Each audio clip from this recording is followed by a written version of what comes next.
Ayan na nga, kamare. 4:30 na ng hapon. So, malapit nang dumating si Bossing. So, nire-ready na natin yung kanyang request ngayong araw na recipe. Lettuce sandwich. Alam mo ba yung lettuce? Diet si Bossing. Since diet siya, yan yung hiningi niyang pagkain ngayon araw na gawin. So, may naka-ready tayo dito. Kaya akong lettuce. Ayan.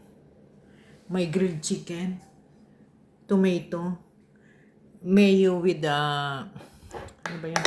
Kalimutan ko. Kalimutan ko yung isa. Basta mayonnaise to. May isa pa, pero nakalimutan ko kung ano. Ayan. And then, cheddar cheese. So, irarap natin siya dito sa lettuce. Parang sandwich ba?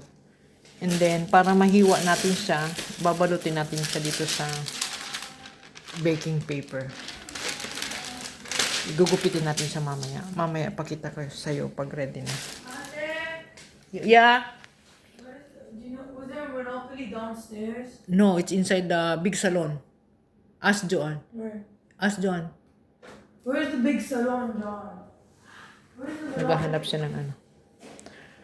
Anyway, pagpatuloy na natin to.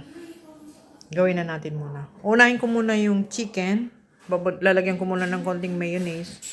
Wrap ko dito. And then, tomato. And then, cheese. Saka natin siya irarap. Kamari. Pagkatapos natin magawa, ganyan katindi ang kalat natin. Nakagawa tayo ng 3 balot. Ito kay Bossing to. Ito kasi iba ang timpla nito. Wala tong honey. Ito, honey mustard. Ito hindi. So, buksan lang natin para makita ko, mapakita ko sa iyo yung ano yan, loob. Tiin natin to sa gitna. Parang sandwich ba? Binalot ko lang siya sa baking paper. Kasi wala tayo yung isang color brown na ano, pangbalot. So, ito na lang. Nito, honey chicken mustard wrap. So, ayan yung loob niya. Hinati natin siya sa dalawa. So, hindi pa siya hati totally. Wait. Na talaga siya. So, yan ang loob niya. Taran!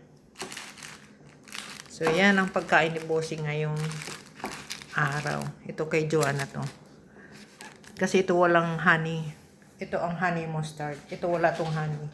Pinakita ko lang yung sample sa'yo sa loob. So, yan ang loob niya. Ayan, nakahanda na. Antayin na lang natin si Bossing. Nag-message na. Sabi niya, parating na siya.